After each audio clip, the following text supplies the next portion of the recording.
we'll see more of those.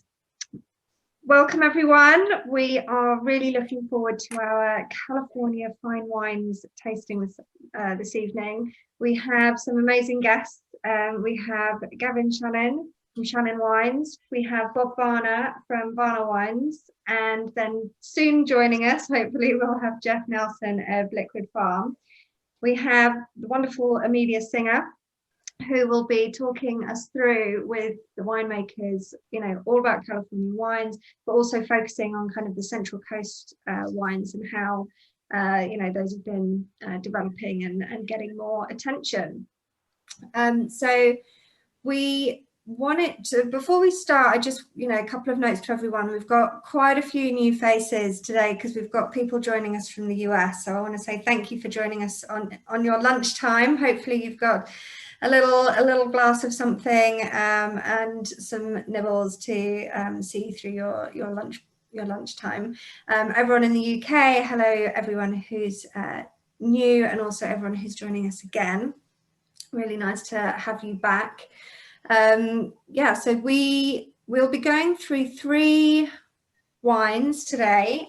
So the Liquid Farm Chardonnay, which is White Hill Chardonnay, the Shannon Santa Rita Hills Pinot Noir, and the Foxglove Cabernet from Varner. And the focus of the tasting isn't just about the wines. So if you don't have wines, don't panic, just enjoy yourself, ask questions. For anyone who's new to Zoom, thank you for being patient and getting on board. We have a Q&A box, so if you can have a little scooch around to see if you can find the Q&A box. If there are specific questions you want answering, please write them in there. You can make comments in the chat box. As you can see, there is a chat box where people are already saying hello and asking questions. Sometimes that moves quite quickly, so we might not pick up questions from the chat box, but we'll go through the Q&A throughout the session. And then what else? Oh, you can view us on gallery view. So at the moment I've got it open that I can see everybody, but I think you can also put it on speaker view if you want to have a bigger picture of the person who's talking. I've got someone with their hand up. I just want to check that's not Jeff. No, who's got their hand up? Hannah Allgate, you've got your hand up. If there's a question, please write a question. Otherwise, I will just put your hand down.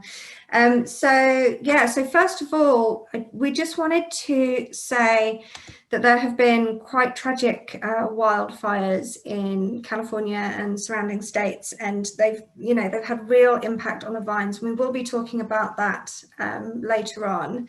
But if anyone wants to, we'd welcome any kind of donation to the wildfires. We have set up on princessandthepinot.com. Oh, there we go.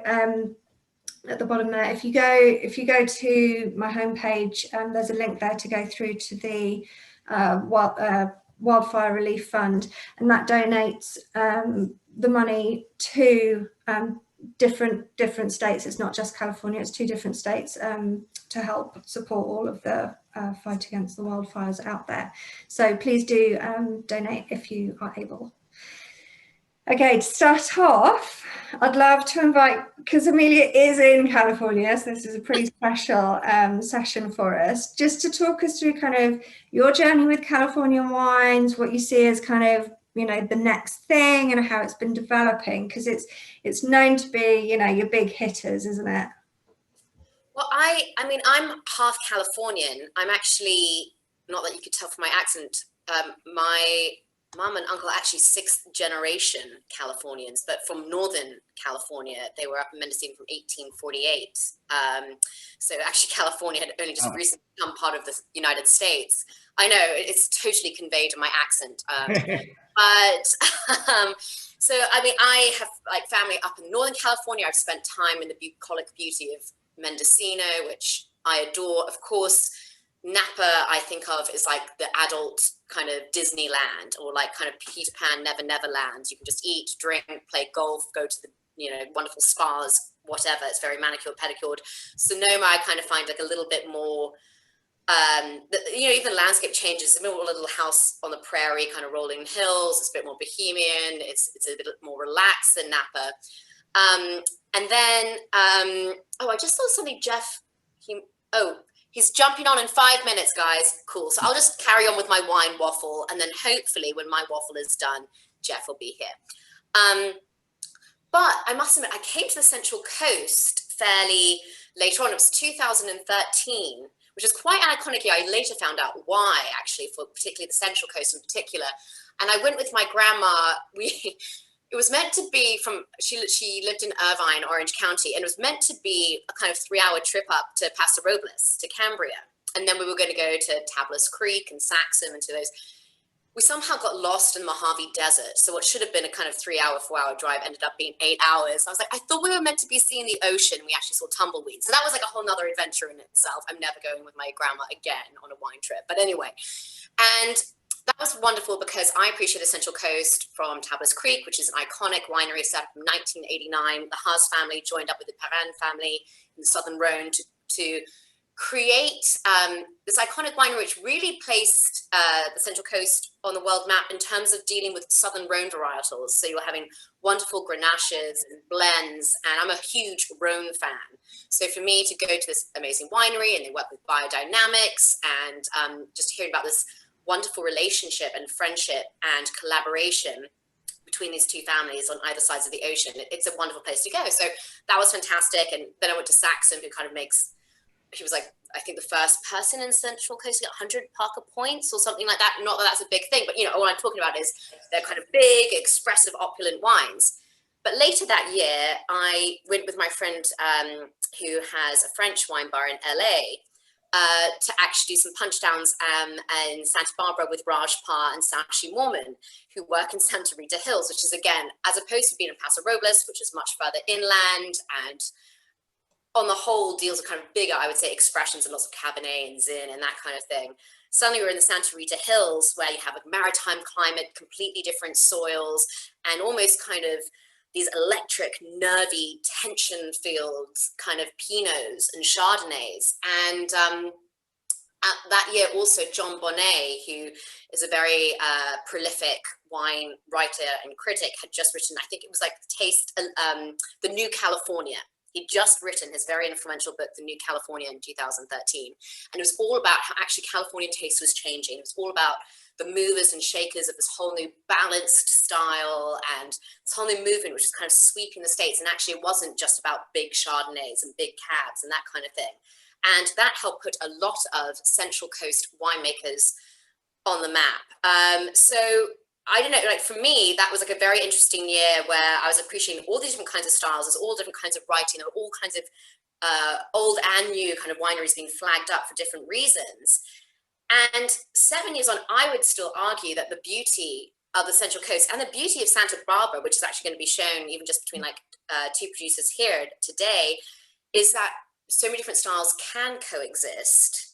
And it's actually very hard to straitjacket the Central Coast, and definitely like Santa Barbara too, in the Central Coast for one style. And I think that's the beauty of it. I also think that can sometimes be a bit difficult when it comes to marketing, but I absolutely love it. And if anyone, I would really highly recommend, as long as my grandma is not your driver, to plan a road trip from Monterey down to San Diego, and that's where you really get that whole strip of the Central Coast, and give it a few days. There's so many wonderful things to see, so many different kinds of climates, terroir, different kinds of business models, and really, really fun, lovely people. I also tend to find the Central Coast just a bit more relaxed than Napa and just like more chilled out. And yeah, so I'm super excited about this tasting. Super excited, Jeff, you can now join us. This is awesome. I'm on it. Hi, sorry guys. No worries. I was just walking away. Happy Saturday. Sorry I'm late, as always. What's going on, boys? How are you guys? Hi, Jeff. California time. It is California time. It's Saturday. Right, Gavin? Just one of those days. Yep. How are you guys? Sorry I'm a little late. Good to see your faces. Yeah, welcome. Thanks for joining us. So yes, that was my ode to the Central Coast, which, yes, I'm very excited basically about this tasting, and I'm really excited to explore, of course, these wines, but also these different issues, you know, about, of course, climate change, sustainability, but also actually just like where the Central Coast kind of fits in from a taste perspective, if you really feel it can be put into a straitjacket. And what I do think is quite amazing is the fact that we do have an audience on both sides of the ocean. And I think what, for me personally, what makes the Central Coast so exciting, why like you guys as producers so exciting, is you really do make wine which can satisfy both the kind of California palate and the UK palate. And I know that's a controversial statement to make, but having lived here for now 2 years, I can tell a difference of palate, just like for the general, like, yeah, for the kind of general drinker or whatever. But you guys managed to straddle those cultural palates very well. So I'm excited. Yeah, and I can't wait. I mean, I've poured myself a little bit of the Chardonnay that we're going to be talking about. Me too. That's going to be talking about. I'm And going to do that now. like, it jumps out of the glass. It's amazing. I can't wait to taste it.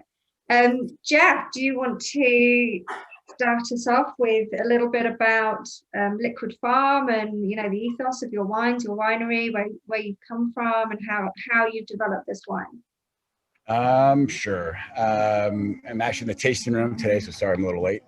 But thankfully it's busy today with the weather being, I shouldn't tell you how nice the weather is, but the weather, as you guys know, I'm sure Gavin, obviously we're in the same spot, I'm sure. So it's probably 75 degrees today. It's going to be lovely. So we're busy, but we're outside. So I'm trying to run around, so I do apologize.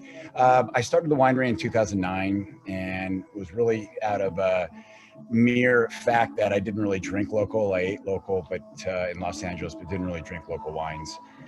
Mostly European wines, just from my background, being in the Champagne world for many years, and Burgundy a little bit on the sales and marketing side. So I was lucky enough with some good friends from Dragonet Cellars to help guide me in the process at the beginning, and they were amazing and still are.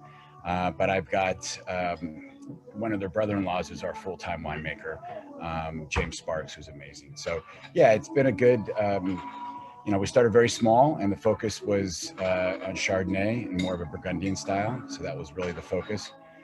We ended up doing a little bit of Pinot Noir later on, which we thought we wouldn't do.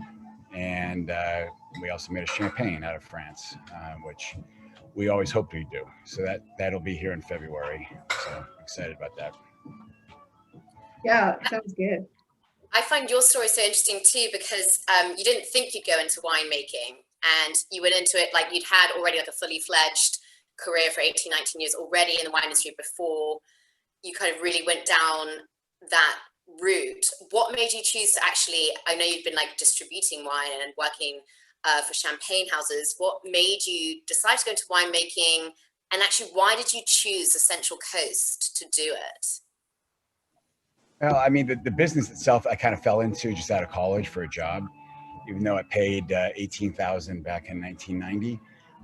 Other companies I was interviewing for were about 3 times the amount. But of course, the allure of the wine business was something that I knew that I could gravitate towards, because it's really a business or an industry that you never stop learning. So it's one of those things where you think you know something and you really don't. So it's just a continual process in life. And I really started to study more so when I got with Veuve Clicquot in 1996.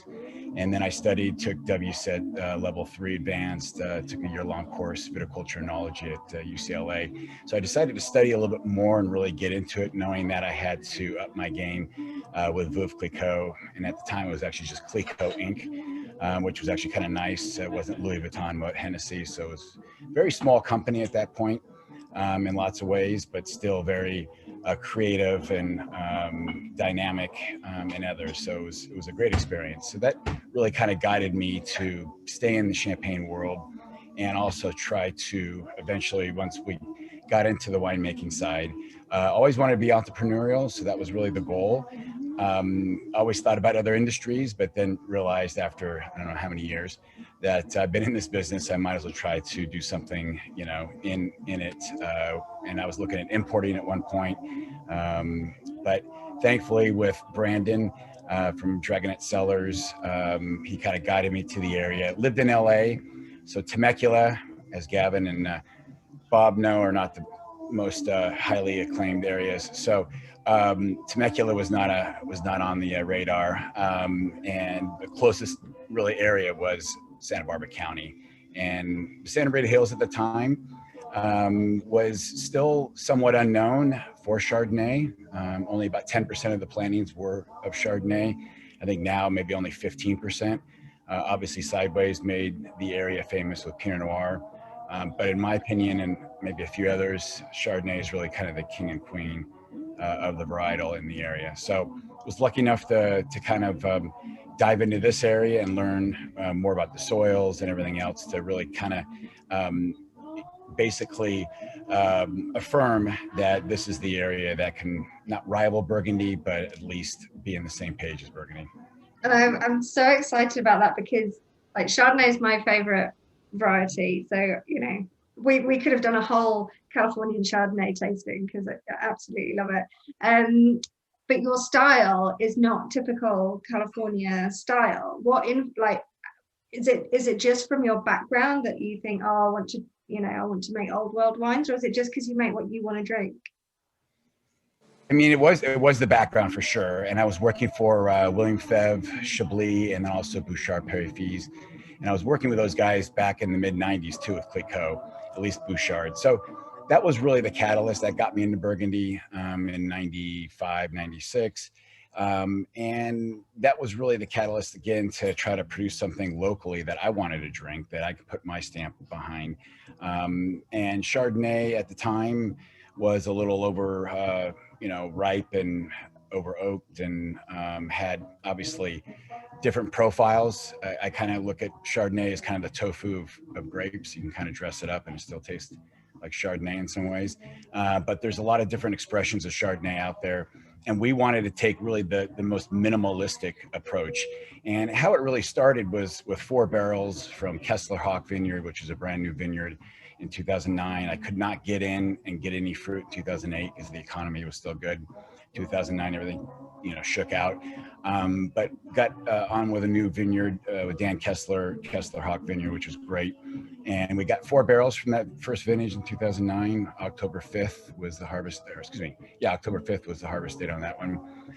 But as the aging process was going, 2 barrels went a little leaner, a little more Chablis-like, and the other 2 went a little more Meursault-like. And so instead of putting all 4 barrels together to make 100 cases, we decided to do the more difficult process, which everybody thought I was crazy. But we decided to do 2 barrels of one and 2 barrels of the other, but then I had to come up with names for them. So White Hill for the love of Chablis, the limestone of Chablis, and also the White Hills of Santa Rita Hills, a lot of diatomaceous earth.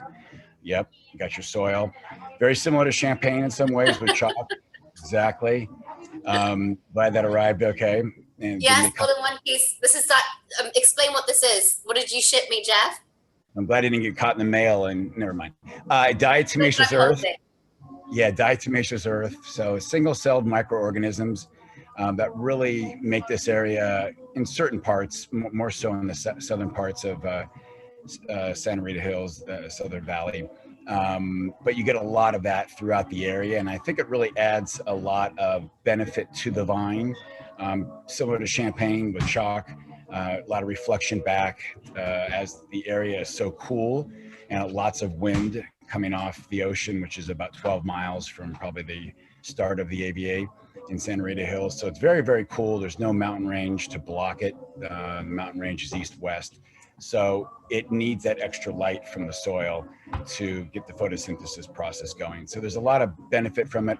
Of course, it probably upticks some minerality in there, which of course is always debatable, but without acid, you don't have minerality. So that's also the other issue. But yeah, it's a very special soil. It's probably the only soil that I can think of, and maybe the boys could tell me otherwise, in the world that has diatomaceous earth planted. And I mean, sorry, you do get, because I think the UK has the 2017 vintage. I'm having the 2018 vintage, and absolutely that bright acidity, that tension-filled element is there, and I love the long finish. It's like a very elegant, persistent finish. But I would say, having tried the 2017, I would describe that more as like a kind of Granny Smith green apple kind of juiciness, whereas this one is more kind of a rounded golden apple, but it still has, and I also get kind of, it's not buttery, it's more like a toasted breadcrumbs with like a little bit of butter, which I really like at the end, because it's like, it's not completely lean and mean, and it lets the fruit come through there, but there is like a kind of like a lovely softness to it, but then it's got bright acidity and a really long finish. And I think that for me, like when you say Chablis, I think some people could be like, oh, is it going to be totally mean and like corseted in? But I think you balance the fruit and the structure and are still respectful of the terroir in a really elegant way. Thank you. I mean, it's really vintage specific on that one for the most part. The 17s didn't really go through ML until the very end. So there's a lot of malic in that 17 Whitehill, in my opinion. And so it's a little more of that green apple, leaner. The 17 vintage, as Gavin knows, was a warm vintage, and so everything had to be picked pretty much within the same window. So everything kind of came in, and we picked it at fairly high acid levels. So a lot of the wines in our lineup for the Chardonnays almost, I wouldn't say tasted the same, but they had that same minerality and that raciness to them. But over élevage time, aging time, and different barrel treatment time, they started to separate out. 18 was a great year, very temperate all the way through. And yes, we get a little more stone fruit in there, a little more layers in that wine. Not that the 17 doesn't have that, but I think over time the 17 will start to shorten up a little bit. But for sure the 18 is got more going on. And they're, again, that's a vintage situation where if you put the Golden Slope and the 4 next to each other, they would all have separation, and same with the 17. So that's really vintage on that one. Great. Well, we've had some great feedback already. Peter's saying that the balance in the Chardonnay is incredible. Lots of toasty flavors, and nicely in sync with the crisp acidity and fresh lemon notes. And I'm loving the sharpness of it. It's pretty mouth watering as soon as it goes in your mouth. Awesome. I want to go through the 3 wines and then have a bit of a discussion at the end. I just wanted to check with you, Jeff. Are you able to hang around, or do you need to head off because you're in the tasting room? If you just disappear, we won't be offended. We understand you're busy today. Yeah, I can stay around a little bit. Yeah, I'll stay around. I love Bob and Gavin, so yeah, we'll stay around. for them. So the next wine that we're going to be tasting is the Shannon Santa Rita Hills Pinot Noir 2018. Gavin, would you like to introduce us a little bit about the way that Shannon wines work and how that maybe differs from what Jeff has been talking to us about? Yeah, so there's actually a lot of similarities, but I started in this area in 2004 as an intern at a Bon Climat, thinking it would be just a fun way to pass my time before going to college at UCLA to study painting, which is where most of the labels come from, not from this wine. But I fell in love with wine, became instantly obsessed, read everything I could. I managed to negotiate a deal with UCLA where I skipped every fall quarter and added on summer school, which was kind of funny because I had to reapply every year. So I was always nervous that I'd piss off the administrators and they would one year not let me back in. But that basically gave me about 6 months. It extended summer for me. So it gave me 6 months to work at the winery and 6 months to go to school. So I was able to shorten my school season and broaden the harvest season. It was all in the name of learning about wine. And instantly I realized I knew about harvest, but I didn't know about bottling. And then I knew about bottling, but I didn't know about racking and what happened during various times of the year because I was just up there seasonally. So that was my way to kind of broaden my horizons. In 2007, I just took a whole year off school and traveled around. I worked in South Africa at Hamilton Russell, then in New Zealand at Carrick, and then also at Bell Hill, which are two well-known wineries in the South Island of New Zealand. I thought I would be very adventurous and take a different, when one winery got slow, I would drive and work at the other. And so the winemakers kind of passed me back and forth. And I thought I'd be adventurous and take a different route each time I went south. And of course, New Zealand's pretty small. There's only 2 roads. really that you can take if you do that drive. There's kind of an east route and a west route through Arthur's, I think it's Arthur's Pass. That was a long time ago. So after that, I went to Europe and was lucky enough to link up with Jim Clendenin from Au Bon Climat, Gaia from Gaia in Italy, a couple kind of bigwig sommeliers, and kind of be the kid on this trip through Europe, mostly through Burgundy, tasting all these wines. So, you know, the interesting thing I learned from that was, one, you really don't need much to make great wine in terms of equipment or anything like that. You just need a great vineyard, and a great vineyard mostly needs great soil, and a good climate is a benefit. In California, I would argue we have a great climate, and our hunt is really to find great soil to combine with that. But talking about just trying to generalize California, the drive from Burgundy to Piedmont is essentially the same distance as the drive from Santa Barbara to Sonoma or Napa. Yeah. So it's important to think about just the sheer size of California and how different it is. In some cases we share the Pacific, but in various different ways and exposures. So, you know, it is hard to put a finger on what California as a region is, because California really could be its own country or more. At least economically, the last few years we've been joking about California leaving the United States, and I think we'd be the 6th or 7th largest economy in the world, just based on California. So it's a pretty amazing state. Not to get into a big ad about California, but you can, you know, surf in the morning and drive 5 hours and have great skiing in the afternoon. So it's, when you look at what we have with desert, mountains, you know, forest, ocean, we kind of have a little bit of everything here. But I came back from that trip in 2007 and made my first wines. And I did that for a few reasons. One, I wanted to make restrained wines from old vineyards in California, which doesn't sound crazy now. It sounds a little boring, actually. But back then, that was seen as really an extreme idea to make a Pinot that was 13% alcohol. Parker was still kind of the king of the wine world. You know, you generally saw Chardonnays that were 15% alcohol, 100, 150, 200% new oak. So I was kind of going against the grain with that in 2007. And I think it's still funny for me to look back and think about how kind of silly that is, because I remember I was quoted at one point as saying, I'm not making low alcohol wines, I'm making normal wines. And some people kind of derided me for that. And, you know, I still believe that these aren't, you know, 13% alcohol is not extreme in high or extreme low in any way. It's kind of a classic style. So yeah, I started the company in 2007. We made 3 barrels of Chardonnay, 3 barrels of Pinot in borrowed space from Au Bon Climat. I bought 2 barrels and borrowed 4 used barrels.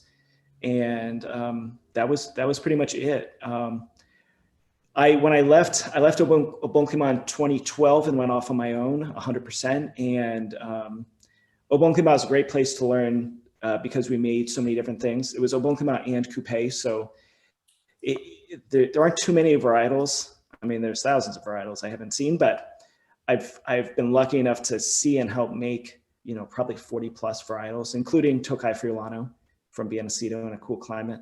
So it was an amazing place to learn, but when I left, I knew I wanted to stay focused and just do single vineyard Chardonnay and Pinot.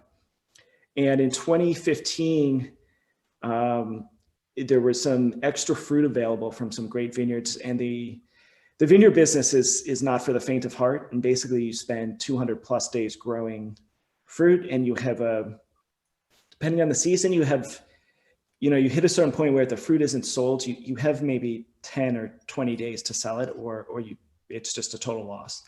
So what happened in 2015 is I was able to purchase some fruit that was left over from another winery's contract from a great vineyard at a great price. And I didn't need any more single vineyard wine, but I couldn't say no to this fruit. So that became our first Santa Barbara County appellation wine. And it was a blend of 2 vineyards. It was the first time we had ever blended anything. That was 13 years into the company. We finally made our first appellation wine. And being stubborn, the idea is zero compromise. So it's made like all of our other wines. It's aged for 18 months in oak, all French oak, but most of it neutral. It's bottled unfiltered. It's fermented and made like every other wine. There's no compromise whatsoever in the cellar. The only real compromise is it's in a slightly different package. We don't use a capsule, we use a smaller bottle, and that's pretty much it. So for various markets, it became extremely popular because they recognized that this was kind of, my idea was to make a stupidly good wine for the price. And that was kind of my only rule for if I was going to start making an Appellation style wine, an entry-level wine, that was my rule for making it, that it would have to be stupidly good. And we didn't commit to making it every year. I am happy to say that we have fruit contracts in place that will guarantee the production through 2020. But after that, I'm not sure, and I make no promises. Ironically, this wine is one of our hardest to get wines. We sell to a couple of retailers in California, but most of it actually goes to Norway. I couldn't get hold of any. Yeah, it's hard to find. We're actually totally sold out of 18, totally sold out on 19. So the UK always gets some, and the UK had some on reserve for some restaurants, which during COVID changed. And then in Norway, you can buy it at every government store in Norway. So that's our big market for this wine. And then we only sell it to the wine club. We don't sell it to our normal mailing list members. So if you join the wine club, we include that as well. So it's kind of a fun way, and it's interesting. Various markets treat price differently. So I remember going to, I was really into kind of stereo equipment in high school, and still am a little bit. But I remember my dad taking me to this old school stereo shop, and you would bring music with you, and they'd hook us various things and play it for you, and you'd listen to it and decide what you wanted to buy. I thought it was the coolest thing ever. And this is a long-winded story, but I remember with this whole setup that we kind of created at the shop, there was a cheaper set of speakers that just sounded much better than the more expensive speakers. And depending on which market, the UK is a incredibly intelligent market when it comes to wine. You guys have been doing it for a long time. So there's not too much ego in terms of this is a cheaper wine, it's going to be a lesser wine. So I think it's funny to see the markets that scoop it up really quickly and kind of are able to recognize the quality of it. Then you go to markets like China or Hong Kong, where people are a lot more label based, and they go straight to the more expensive wines. So it's interesting for me as a producer to see who kind of gravitates to these wines. Generally, I like to pour it last after the single vineyards to kind of drive home that it is of really the same quality as the single vineyard wines. And we make them in that way. We source the fruit in that way, going back to being stubborn. And that's pretty much it with the story of that wine. You said that the UK is a good market for your wines. We've had a question about why is Norway a good market? Like, we didn't know that they, why are they loving your wine? We opened the Norway market 4 or 5 years ago, and they've just been huge fans. I think with the European, we now sell more wine in Europe than we do in the US. And we have for the last few years. So Europe, and especially wines of kind of our style, I would say, to speak for the three of us, you have wines with freshness and balance, and they're made with an old world imprint and kind of classic style, but you also have that sunshine of California. I was going to ask why do you sell more? Because isn't that usually the case that American wines will sell more in the States and less of it's shipped out? So, is it perhaps because of your old world style that it's more attractive to us? Yeah, so I think old world style with that sunshine gives you a little more drinkability. And then the price, you're not supposed to sell something on being cheap, but when I started my company, we were competing against Premier Cru wines, which cost $45 to $50, and my wines were $35 and $40. So I had to explain to someone why for an extra $10 they wouldn't buy one of the world's greatest wines with a couple hundred years of history and a huge track record, why they would buy someone's wine who's literally still in university studying painting. And since then, those wines that we used to benchmark against have quadrupled, if not more, in price. So we're often doing tasting with kind of our European counterparts where the price difference can be 10 times. And that's not an exaggeration. So, we check a lot of box for the old school drinkers. The wines are incredibly age-worthy. They're made by hand with almost zero intervention. They're bottled unfiltered. They're from these great, cool old sites with great soil.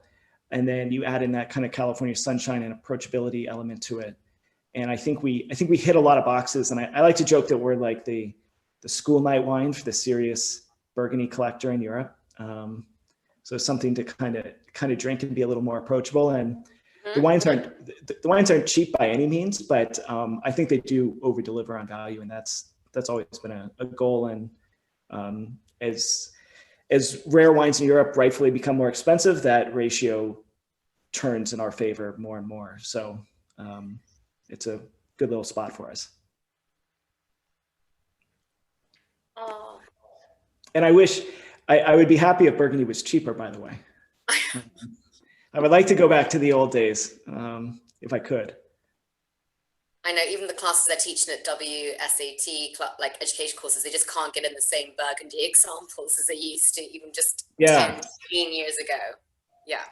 Yeah, and I think not to talk too much about business, but it's starting a company being really young. That the buyers I first met were these old school sommeliers in the U.S. and San Francisco and elsewhere, and they would kind of quiz you, and you'd have to know your stuff. And what I realized about the new generation of buyers is it's just impossible to get a education on these wines because they're so expensive. So we've been pushing for years for Burgundy and Bordeaux to have a education program for sommeliers, because these wines aren't being open like they were. No, you don't have the access, you don't have the resources. Yeah. And it's for today's wine professionals, I think it's important to have that context, knowledge of kind of what the best of the best of the best at any price tastes like. So I don't think they'll ever take me up on it, the sommelier kind of crash course for Bordeaux, but maybe one day. Maybe one day. I think it's a fantastic wine, really fresh, really bright. Like it's not got that kind of dirty earthiness that kind of can put people off some Pinot Noirs. It's really bright and fresh, but still got that depth to it, which is really beautiful. So thank you for making this one. Thank you. Bob, do you want to take us through the next one? Because once we've been through the wines, then we'll have a bit more of a chat generally about Central Coast wines. Sounds great. A different part of the Central Coast. Should I start with the wine or us? Yeah. You talk about you, and then talk about the wine. Sounds good. My brother and I started in 1980. We planted a vineyard in the Santa Cruz Mountains, and that set the mood of wanting to understand vineyards and express a site. You plant a vineyard, you don't make money at the beginning. So we did other things in the area. We helped other wineries in the Santa Cruz Mountains get established. We started to import wine from France. We did that for about 17 years from all over France. And that gives you a perspective on expressing the site. Growers who were as knowledgeable about the vineyard as it were about the cellar. And rather than any technique, it was that approach that really stuck with us. And we started the Foxhole Label in the early 90s. The idea was the opposite, where we planned on staying in one spot, Santa Cruz Mountains, for a long, long time, and understand that as you can over decades. But we wanted to go to other parts and do the opposite, find grapes or vineyard sites that intrigued us and inspired us based on the composition of the grapes. So we would sign grape contracts based on tasting a tank sample of unfinished wine. But that gives you the real energy and the potential of that vineyard. I almost like tasting barely fermented wine in a tank. It's that transition between grapes and wine. I find it very informative. And that energy and electricity is there, then we would buy those grapes for the Foxglove wines. Then the next question is, okay, here's what the grapes are giving us. What's the technique that's going to enhance that and show that without any preconceptions? So for Paso Robles Pinot Noir, for example, there's a dark berry character and a Cabernet character. So my interpretation is the best thing to do is don't put that in barrels, because the oak influence will just mute it. So keep that tension going between the dark fruit and the Cabernet. That means a stainless steel tank. Now, every decision in winemaking has a consequence. So the consequence in this case is with Cabernet with lots of tannin, you better manage the fermentation and extraction so that you don't have too much tannin that then you would have to put in barrels to soften the tannins. So the consequence is that you have to pay strict attention during fermentation to get the tannin just right. Then you don't have to fine it and you don't have to age it in barrels. If you don't age it in barrels, for me, that expresses Paso Robles in a very interesting way. So that's the idea is for the Foxglove wines, creatively, how can we over deliver for the price? And the way you do that is do less, don't buy barrels. But then of course, as I just said, where are the grapes that you would by choice not put in barrels? So it's a win-win. It's really satisfying to have those things coincide. The expression of the grape and that site coincides with the techniques that allow you to make that wine at a reasonable price. And it's particularly satisfying during this pandemic. If we can over deliver an interesting wine while you're stuck at home, anywhere in the world, that feels good to me. It's as satisfying, well, satisfying in a different way than expressing a particular site. And we've done that down to the 2-acre level, expressing individual blocks over the years under the Varner label. That's also extremely satisfying. But they're just two opposite approaches, but the philosophy is the same. Find an expressive site, keep an open mind about the techniques to show that, and then follow that through. And we've been doing it long enough that it's worked quite well for us. So it's my brother and I. It's been our only adult jobs. We started without any money. A lot of lean years in the beginning, but it's worked out quite well. We get along fine. One of the reasons we're twin brothers, actually. We never planned on working together. We both went to Davis. He studied enology. I studied genetics. He went up to Napa after school. So I'm doing the winemaking, and he does the business part, which is kind of a flip. But he keeps me honest. I can't pull anything winemaking over on him. I got to have a good reason for what I do. I say, let's do this. I have to have a good reason. After Davis, I went to Berkeley. I was in a graduate program there in genetics back in the previous century, before modern genetics. Anyway, I decided, my brother found this site in Santa Cruz Mountains. I said, well, I'll take off for a month or two and help you plant a vineyard. And I never looked back. And so, and we, again, we were committed to that site. We're going to take it as far as we could and do other things along the way in the wine business. And I think the French wine importation business was not only a lot of fun and kept the business going because income was limited in the beginning, but also kept two brothers from killing each other. He was in Europe and I was in California. So it's like, okay, we're not in the vineyard arguing over some stupid detail of how to grow a grape. So that worked out quite well, and it's lasted since then. I don't recommend working with a sibling, but if you can get past the first 5 years and not kill each other, it's great after that. So those are the Foxglove wines, those are the Varner wines. I think Gavin and Jeff would agree. California, at least on the level we make wines, we're really colleagues, and we enjoy each other. It's like musicians have a different interpretation of a song. We might even get grapes from the same vineyard, but they're different versions of it. And I don't see a competition, and I don't see, maybe that's part of the Santa Cruz Mountains when we started. We were so isolated, the vineyards are so separate, you don't know what your neighbor is doing. So there's none of that influence of, well, I should be picking because my neighbor's picking. And that probably was as much of an influence as learning about grower producers in France. That's pretty much us. And would you say that there's like certain regions in California who are more collaborative than others? It definitely seems like Santa Barbara and Central Coast it's very collaborative, and people share ideas and people share crush pads, and even just like when I think of oh my gosh, having a complete mind blank, that wonderful kind of ghetto, which is where Lompoc, yeah. Right. yeah, So exactly. And everyone's like sharing equipment and sharing ideas and helping each other out.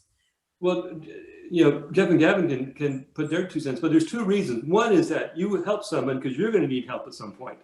Some piece of equipment will break down at a critical time, so you help. I think there's a dichotomy between large production vineyards and guys like us, and there is that collaboration. We did the In Pursuit of Balance tastings, and it was really presenting that part of the California wine scene. It wasn't competition. It really was. We really were colleagues, and so yeah, there is a lot of cooperation. If I was considering a barrel from a Cooper, I could call up either Gavin and Jeff if they used them and say, "What do you think?" They'd probably say, "Come on down and taste our wine out of that barrel." So that sort of thing happens all the time. Yeah. Can you explain what the In Pursuit of Balance movement is for people who I'm just aware that like lots of people might not have heard of that before, that movement. Well, I'll do my version and the others can add theirs. So it was a counterpart to the style in California at the time, which was high alcohol, over extracted wine, and to show that there's other California wines. And so we got together, and really it was thanks to Rajat Par and Jasmine Hirsch. They really drove the thing and did a tremendous amount of work to organize these things. We were all the beneficiaries of it. But to show the United States and other parts of the world that these wines were here also, besides the big or either the large production wines or the over-the-top wines, they were balanced wines that express sight. Gavin was talking about California, north to south. We all are influenced by a cold ocean, at least the coastal sites, but different soils. The other thing is that there's the latitude, the angle of the sun is dramatically different from Santa Barbara up to Mendocino. And so further south you go, you have longer growing days, more intense sun, but shorter growing days. Mendocino, less intense sun, but longer growing days. So, and those come out in the grapes, along with the soil differences. Yeah, it was. You guys, I don't want to dominate this. Gavin and Jeff, what were your takes on In Pursuit of Balance? Yeah, I mean, so In Pursuit of Balance really put me on the map. I think I was the newest producer, because when was the first one? 2011? Yeah. 2012 maybe? 2011 to 2016, yeah. Yeah, so I had just started my company. I was 20-something years old, 24 years old maybe. And, you know, I was pouring wine next to a lot of the visionaries of California Pinot. So, you know, the idea was that restrained wines weren't really getting the attention that people thought they should. And we knew there was interest because sommeliers were buying them. And, you know, it was kind of a funny dichotomy of the critics at the time weren't interested, but the buyers of fine wine were. And I think to me, it really put words to feelings that a lot of people had in the wine business community, consumers, makers, people in the middle. And I mean, you could kind of just feel the energy of that room, maybe because it was a tiny room packed with people. And it just kind of exploded onto the wine scene. There was, so I think it kind of drove home a point that was bubbling up and bubbling up. We ended up doing tastings in Japan, UK, New York, Texas, Germany. I'm sure I'm missing a couple. So, and for someone like me who was, you know, just getting my start, it really put me on the map. And it led to a big change in style. I think a few years into that, I was doing a seminar in Texas with 4 producers from Sonoma, and the wines were still ripe. But I realized they weren't extracted anymore. And, you know, it used to be rare. I would pour my wine and instantly a sommelier would say, "Oh my God, I can see through it. It's actually Pinot." so what I found a few years in is the influence to other producers was pretty strong. And all of a sudden I'm doing a seminar with 4 Sonoma wines, and they're all translucent and they look like Pinot, and they might not be my style exactly, but and you started to see people change in funny ways and say, now that our vines are older, we're doing this, and kind of come up with excuses to change style. Completely change that narrative. Yeah. I was going to add one thing. I'm sorry, I was going to add one thing. But I think balance is the key word. And balance translates around the world. For example, what I always thought was interesting was that we were part of In Pursuit of Balance. At that time, we were getting great scores from Robert Parker. So we were in both worlds. And we would taste with Mr. Parker, and we would have these discussions that would not be out of place in Pursuit of Balance. But then the editorial things, the words would come out differently. They would be a stronger editorial position. But we had these wonderful tastings with him where he really liked our wines. At the same time, we're in Pursuit of Balance. So I think my take-home message from that is that balance and expression of a site really is the most important. It's more important than any fashion of underripe or overripe. Yeah, and balance goes in both directions. You can't, you don't just have overripe and everything else. You have overripe, underripe, and something in the middle, and it changes every year. It changes based on the soil. It changes based on a number of factors. So, and I'm thinking of some trendy producers, in Santa Rita Hills, and I went to a tasting held at Berry Brothers, and I think some people were disappointed because some of the Chardonnays and things, they were so corseted, they were so lean, they were so waif-like. And quite frankly, I know definitely, I'm just thinking of my family stuff, when you're ordering a Californian Chardonnay, there's kind of a reason why you're doing that. Like, yes, of course, you want balance and elegance and structure, but you want that Californian sunshine and fruit in some dimension. Well, and you want it to taste good, right? Yeah. Just as like a basic principle. Yeah, but I think the problem is, kind of America. Sorry to chime in, but we go from big cars to small cars, nothing in the middle, and we've done that with Chardonnay. We've gone from big Chardonnays to stainless steel Chardonnays, which is not my bag at all. So go from this to lean, and everybody kind of follows whatever the trends are instead of following what you think is good, in my opinion. We've never wavered one bit from our style, which I love. And I think, trends come and go. Again, Chardonnay is kind of one of those grapes you can kind of dress up any way you like. But, if it's just acidity that everybody's looking for, which a lot of sommeliers are, they want to rip their teeth off. It doesn't, as Gavin said, doesn't mean it's a good wine necessarily. So. Of course, in the end, the evaluation is subjective. So people love or hate a movie for exactly the same reason. I think it's the same with wine. And I always find it interesting. I'm like, same as Jeff and Gavin, there are certain type of wine a style of wine that I want to produce, and I'm motivated to go through the hard work to do. And so, we haven't wavered either. But that's just our commitment.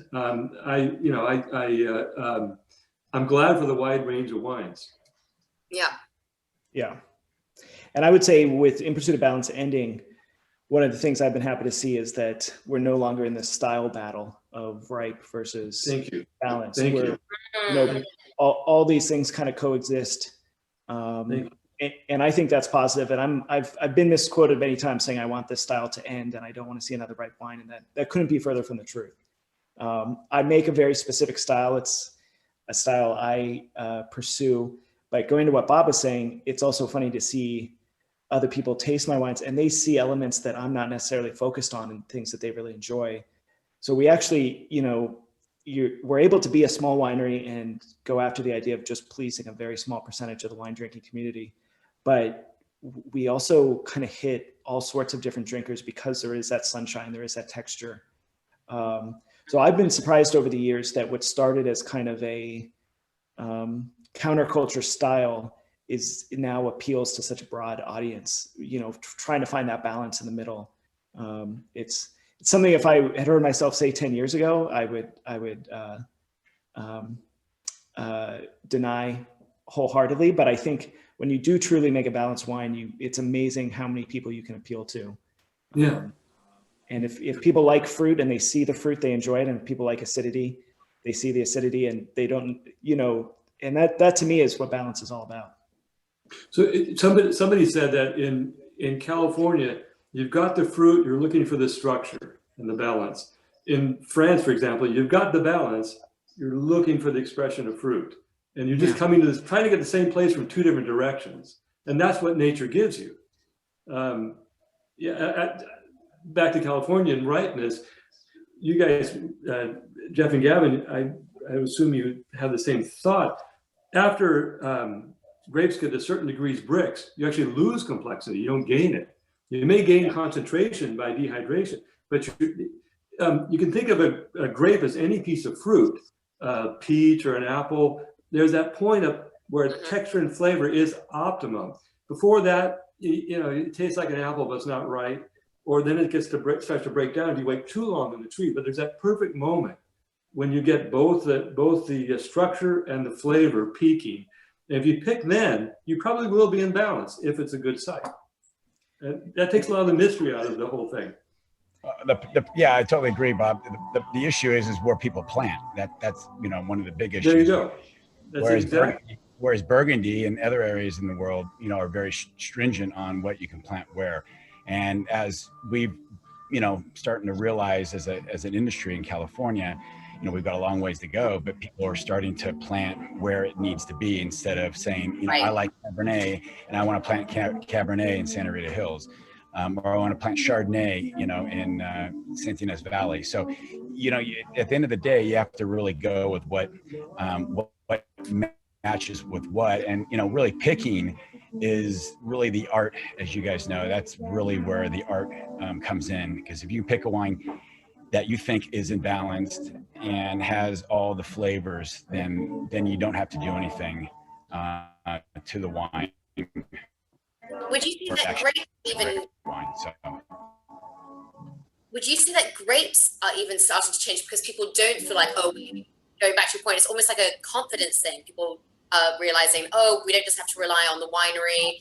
We do have wonderful different soils, and they're learning more about soils, but also just due to external factors like climate change, sustainability, that people are investing time and research into looking at other kinds of varietals. Like I'm starting to see more Southern Rhone varietals, more Mediterranean varietals, and coming just due to the fact that, and I mean, the wildfires are indicative of this, due to climate change, due to certain grapes maybe not faring so well. Would you argue that actually also just like different grapes being experimented with are also just a new kind of expression, exciting kind of? I think that will happen. The problem is that you plant a vineyard and you don't really know what you've got for 10 or 15 years. Yeah. And so that sort of drags out that process that Jeff was talking about. So there probably will be an evolution. We've been fairly lucky that we still have the cold ocean in coastal California. In the last few years, even they've been warm years, not so much in Paso, but more in the coast. We've had high pressure over the desert Southwest, which has given us a little bit of an onshore flow these years during the growing season, which has moderated things so far. A problem becoming more apparent is the warm winters. So dormancy, the vines don't go as dormant, and bud break is earlier, and that causes its own set of problems. You guys, what are you guys' thoughts? Yeah, and I agree with you 100%. Then you have potential frost issues with early starts to the season. So 14, 15, and 16 were epically early, a month early. But the growing season was the same length. So it was really a product of, for us down in Santa Barbara, of warm winters and normal growing seasons. The danger is that was during the drought. And if we did have a frost, you push a lot of the growing season into more frost danger. And if you did have a frost, we didn't have the water to frost protect. But Santa Barbara and kind of California, coastal California as a whole, but I'll mostly use Santa Barbara as an example. We get so much extra sunlight, and we get that not because we're hot, but because we're cool, which, makes sense. If you think about it, the only way to get extra sunlight is to have a longer growing season. And if you're getting extra sun without over ripening, you must be cooler. So we generally get, if you compute it into, 8 or 9 hour days, we generally get about a month's extra growing season. So about 130 days between flowering and harvest. And one of the kind of magical things about Santa Barbara that makes no sense, and Biennacido is a great example of this, is Biennacido was planted mostly to Chardonnay and Pinot because the consultants at the time told them it was too cold to grow still varietals. So the business plan was to sell to sparkling houses up north. So that was 1973. Shortly thereafter, they realized they could make still wines from there. And now you have what I would consider to be really world-class Merlot, Pinot, Syrah, Chardonnay, Nebbiolo, Grenache. It's really amazing what that sunlight gives you. And this is a very rare example of being able to ripen all sorts of different things in one place. I mean, would you argue that Benicia is probably the most famous vineyard in California, up there with Sanford and Benedict? For us in Santa Barbara, I think Biennacido and Sanford and Benedict are kind of the two most well-known. I would put them in top 10, top 15, maybe top 15 California, I'd argue. Yeah. So, you know, those are kind of our jewels. And that doesn't mean I also work with Los Alamos, which Bob does as well, which I think is arguably a better vineyard, a lot of vintages. It's just a little less famous. So, but actually, I think many of the more successful vineyards in California started with just the type of wrong assumption that Gavin's made. It tells you about, you know, you take your best guess and see what happens. Yeah. You talked a lot about like the vineyards and how, you know, there's been a change in, you know, the styles of wine and also the grape varieties, and you know, obviously coming from the producer's point of view, but have you seen the market open up to welcome all these changes as well? Because, you know, new generations growing up and, you know, getting into wine, or has California always been like that? Well, I think there's two. You know, California land is expensive, labor's gotten more expensive. Vineyard labor is being paid more, as it should. Finally, that's wonderful. But if you're starting out, it's hard. The business part of it's hard. So you may look to more obscure regions and more obscure grapes. And the benefit of that is you get some exciting wines that you might not have considered before. So I think maybe there's three levels. You guys tell me what you think. There's the big production stuff. Gallo has bought large vineyards and production facilities all up and down California. They're dominating things at that level. There's guys like us sort of in the middle. We either grow grapes or buy from established vineyards looking for long-term relationships. And then there's people starting out who maybe can't afford that. So they're looking for the more obscure things, but make really interesting wines out of them. I think what do you guys think? There might be those three levels. That's just a guess. Yeah, and one of the fun that I've had with my business is you can make 150 cases and go and pour it at something like In Pursuit of Balance and have a voice, you know, even though you're nothing, you know, in the general scheme of California. And I think maybe it's because we have so many restaurants in California and you can find a market for your wines, which, you know, historically in places like Australia was more difficult. But I see that as one of the main benefits, you know, that you're able to start small and, you know, make what you want to make here. But I would agree with you that those three levels are totally different things. I don't own any vineyards, and I hope to one day, but as Bob said, it's extremely expensive and difficult to do. And the irony of working with old vines, you know, if I was able to plant an estate vineyard, it would almost be guaranteed to be our lowest quality fruit for the next 20 years, which is somewhat ironic. Yeah, exactly. That's how vines grow. Yeah. In the first few years, you're expressing the clone, Pinot Noir, for example, and then after 10 or 15 years, the site dominates. And you and I know that from Los Alamos vineyard. Yeah. The older plantings, the site just dominates. You would never guess that's the clone. Yeah. Yeah. Yeah. But you have to wait. You just have to wait.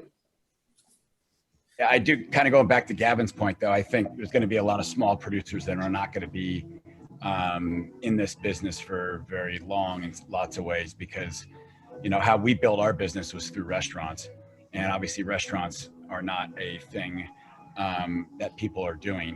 So that is, you know, something that we decided to change our business plan this year, of course, but in lots of ways. But If you look at sommeliers and what happened in 2009, they basically got rid of a lot of sommeliers and the general manager was buying wines. So now you're maybe working with 15 or 20 suppliers. Now they only want to work with 3. So that's going to be the issue moving forward, is that California and other markets, New York, are not going to have, you're not going to see the smaller producers coming around, because they just can't get the distribution, as the wine list will shrink dramatically. Well, really what I've seen this year is just wineries having to be smarter with direct-to-consumer business models. And, whether that's like upping their game with wine clubs, doing Zooms, doing webinars. I mean, I actually visited Santa Barbara in June. I went to Los Olivos. Actually, Liquid Farm was one of the tasting rooms I went to. And I was happy to see that, you have to book your appointment, everything's outside, everyone's been very safe. But people can still at least support wineries by visiting Santa Barbara, right? It is still vaguely open for business still. Well, as long as the weather stays like it is, yeah, people will be here. Today's very, very busy. We spent a few dollars on the inside of our place, and we probably spent about $500 on the outside. So it's we're lucky to be out. We're lucky to be outside, and very fortunate to be outside. And we're in the parking lot, which we've made the best of. But yeah, it's going to be interesting how the winter, we're in the 30s and 40s at night. Today again is very nice, but yeah, and then it was really hot over the summer. I mean, we were at 115 at some point in this area. But yeah, people do want to get out and they do want to support local. So I think you'll see a lot of that. Staycations, of course, are happening, which is great. And so hopefully we'll be able to, get more people to the area because of that. Yeah, and to echo Bob's sentiment, it's not it's pretty fulfilling to be able to. It turns out when people are locked at home, they want to drink wine. So it's been fun to watch that grow and to be able to help them drink that wine, whether it's directly from us or through restaurants or through our great importers in the UK. And I didn't want to ignore the New Zealand, Central California, yes, Washington question. I was kind of answering it earlier, but I really think sunshine is the key to California. And the solar companies have great data.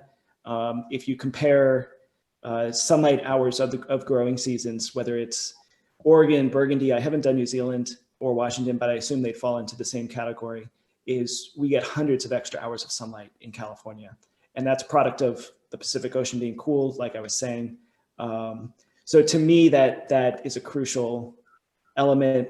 Of course, it's really complicated because it depends who's making the wine and if you're kind of embracing that and what's planted and where it's planted and all those things. So it's hard to be totally dogmatic that this is what California is and this is what Washington is. But when I drink California wine, I look for, and this is why the Foxglove wines, when I first tasted them, really struck me, because I'm looking for freshness and sunlight, and then I'm looking for kind of soil and complexity and all those things, and energy. And I think that's California at its best. I'll never forget that Zinfandel I tasted in London for the first time. I thought, holy shit, this is what I read that the Zinfandel used to taste like when it had energy and liveliness to it.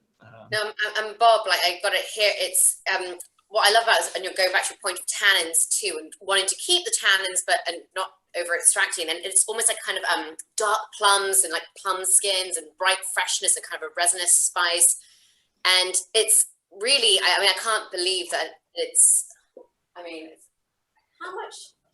Because it's just like, it's so bright. It's 14.2, but it just like feels so light on its feet. And it's just a really fresh Cabernet. And I was reading that Eric Asimov, who I read, the New York Times wine critic, right, who consistently has your Foxglove, your Cabernet, Chardonnay, and Zinfandel on his top kind of 20 wines under $20.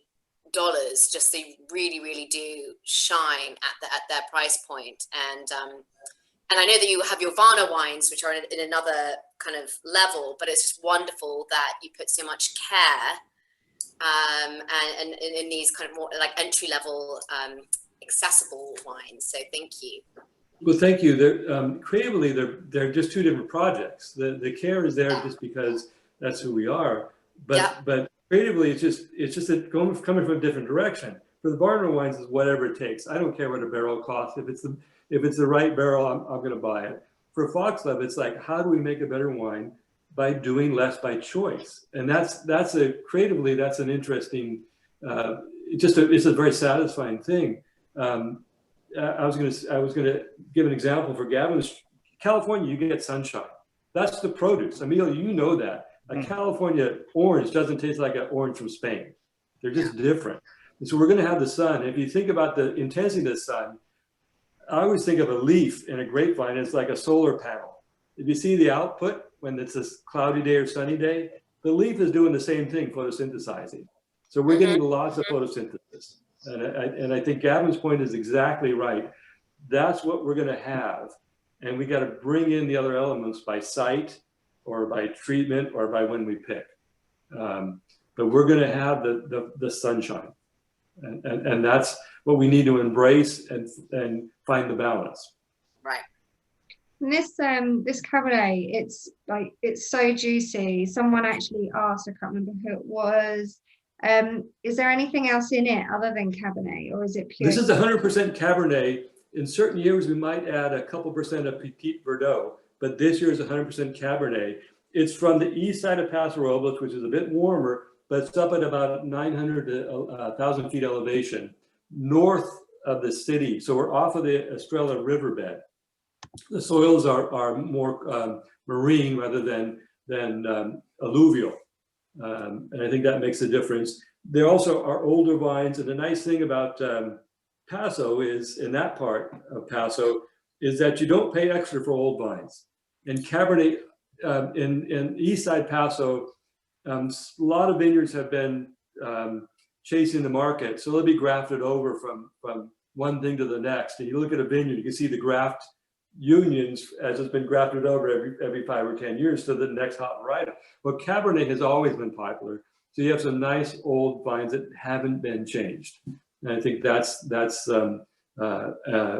some good farmers, and it fits the Foxglove profile where there's something interesting, there's some energy, some components, and the simplest treatment, in my opinion, is the best treatment to express that. So. Do you guys seek old vines? Like, do you seek that, like, because what it can add to the wine? So, well, old vines are going to express the site, and really the dominant. So when I was young, I thought, okay, I can make the vine do what I want, and maybe you can in terms of sunlight or pruning and things like that. But as time goes on, you realize that the site dominates, and there's much more natural balance, natural texture, and natural complexity in an old vine in a good site. And you just can't replicate that by the few things you can do in the cellar, acid, alcohol, tannin, anything else, container, whether it's oak or concrete or stainless. The vine can do a much better job than you can. You've got a limited set of things you can change. The vine has got almost unending complexity. If you look in a vineyard, how complex that system is. And if you just sit in a vineyard for an hour and see all the insect life and little lizards and mammals, and that's just above the ground. Below the ground, there's just as much of an ecosystem, complex ecosystem. And you just can't duplicate that. So if you can find old vines in a good site, that's most of the work. Yeah, I agree with that 100%. And it makes, as a winemaker, it makes me sometimes feel like a fake when we get balanced vines and a great site. It's just so easy to make wine. No, Gavin, no. You're setting the course. Your contribution is set the course. It's not hard work. We all do hard work, physical work. That's not the measure. The measure is, can you set the wine on the course, the natural processes, and that's the job really.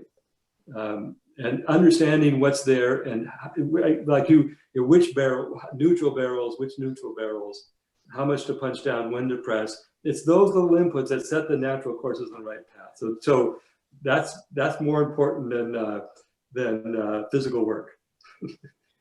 Yeah, my best way to describe good winemaking is when I was a kid and there was water running down the street. I'm sure this might resonate with some, others might think I'm crazy. My brothers and I used to go out and we try to redirect it. And the water would always flow. You're not changing it.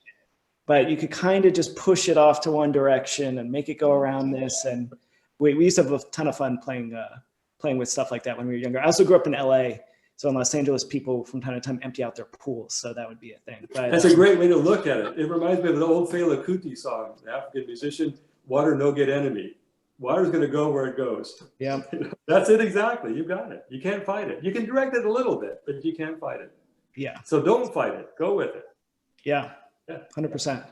Well, I think you guys have got a fantastic philosophy, all three of you, and like someone mentioned earlier in the chat box about how you're not following fashions. You're making the wines that you want to make and that you enjoy and that you think will do well. And I guess being that kind of mid-level producer that you talked about, you've got a little bit of that luxury and hopefully not too many pressures to adhere to the market. And hopefully the market's changing enough to welcome your wines across the world.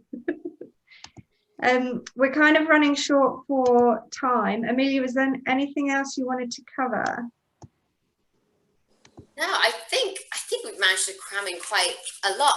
I'm saying we've talked a lot about challenges. What are you most excited about in the next kind of couple of years? Ask me in 2021. Wait till 2020 is over. Ask me on January 20th. There you go. There you go. Here. I'll drink to that. Well, I must admit, one good thing about this year, for me, and I think for lots of people, is before this, it wasn't really possible to really meet the winemakers. And I think this year, now it's like, oh, they can't be traveling, and actually to sell your wine, they have to be there. And actually now we're more connected than ever, which might actually be the bane of most winemakers' life now. So I apologize for that. But in terms of a wine lover and wine drinker, it's been wonderful to actually see the producers behind wines from around the world. And that definitely, for me at least, even though it's been a very tricky year, as it has been for everyone, that definitely has been a real positive for me. So I really appreciate you guys coming on. Well, thanks. I'll just add one thing. I did think of something I'll look forward to, is reconnecting with restaurants next year as they resurrect themselves. That's always I think the three of us can say that we really enjoy the interaction with restaurants and the food and wine experience. And so I really miss that. And so reconnecting with that is going to be really great. Oh, cheers to that. Yeah. I can't wait for restaurants to reopen. I think, for me, wine can be drunk anywhere, anytime, but its best spot is on the table with friends and food. And it's just hard to replicate what restaurants do. So yeah, I can't wait. Yeah. Yeah, I definitely agree. And talking about connecting with restaurants, Help for Hospitality, for those of you in the UK, they've started up again where if you buy from Help for Hospitality, which is a Berkman initiative, they will donate 20% of the sales to a restaurant of your choice. So you're supporting the restaurant and you will get 10% discount. They were the people who we partnered up with for the food and wine matching webinar before the summer with Fiona Beckett and Calvin McCabe. So yeah, if you want to help restaurants, that's one way that you can do it. And also buy takeaways. A lot of them are doing takeaways. I don't know if they're doing that in California, but it's something that we've been doing a lot of. Yeah. So thank you guys so much. Really appreciated your wonderful chat, and I'm glad that you all knew each other, because it meant that you could just talk to each other and I didn't have to moderate. So that was wonderful. And I think it's been lovely learning specifically about Central Coast and how the California wine scene is changing, which I think is exciting and interesting, but it can also be a little bit scary, because it means when you order a Californian Chardonnay, you don't necessarily know what you're going to get. So yeah, but it's good, all good. I find like in the days of restaurants, like when it was, you'd be like, so do you want sweet Chardonnay, or do you want?